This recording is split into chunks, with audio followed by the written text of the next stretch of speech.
The wind howled over the mountain ridge, tearing through the pines like a ghost that had lost its home. Snowflakes swirled and danced through the air, blanketing the rugged trail in white. A lone woman trudged through the storm, her shawl soaked, her boots nearly frozen. In her arms, she carried a small wooden box pressed close to her chest.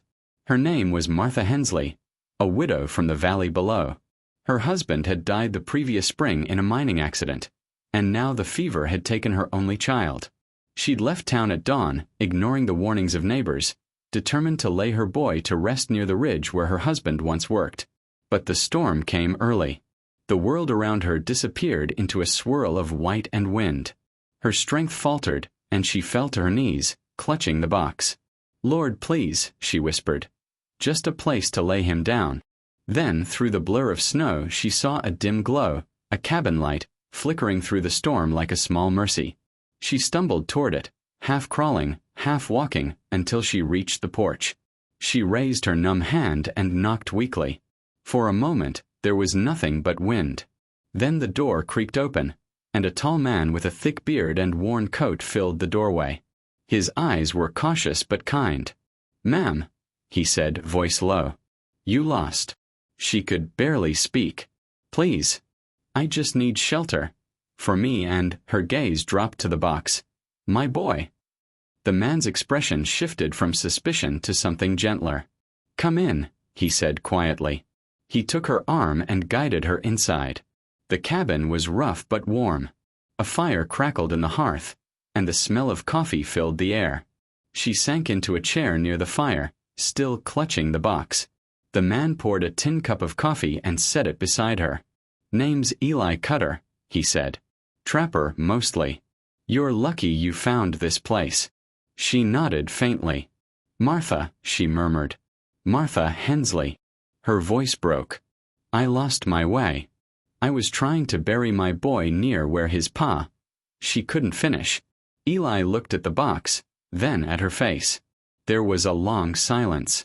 Finally, he said softly, "You shouldn't be out in weather like this. We'll see to the buryin' come morning."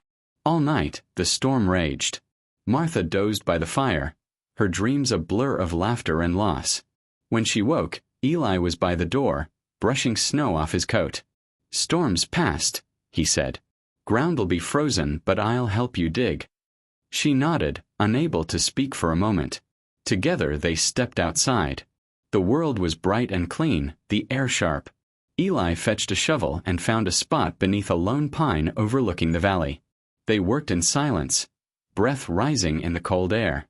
When the small grave was ready, Martha knelt and laid the box inside.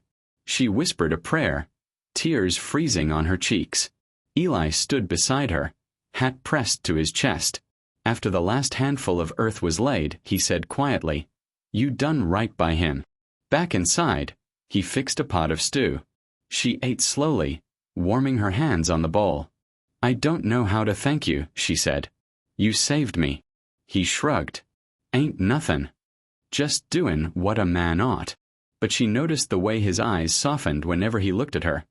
Gentle, steady, the look of someone who hadn't had company in a long time. Over the next few days, the storm made travel impossible. Martha stayed, helping where she could, mending clothes, sweeping the cabin, tending the fire while Eli checked his traps. She was quiet but strong, the kind of woman who'd weathered too many winters of sorrow. One evening, as snow fell softly outside, she asked, "You live up here all alone?" He nodded. "Been that way for years. Don't mind it much. Folks in town don't take kindly to a man who used to run with the rough kind." "Outlaw?" she asked gently. He smiled faintly. "Used to be. Paid my dues. Now I just keep to myself." Martha studied him across the firelight. "Seems to me a man can change if he wants to." He poked at the fire, the light flickering in his eyes. "And seems to me some folks get dealt more hurt than they deserve." Their gazes met, and something unspoken passed between them, a shared ache and understanding. Days turned into a week. The snow softened, and the path down the mountain began to thaw. Martha packed her small satchel. "I should go," she said quietly. "There's work in town. Maybe the school needs a helper." Eli looked at her for a long moment. You sure that's what you want? She hesitated.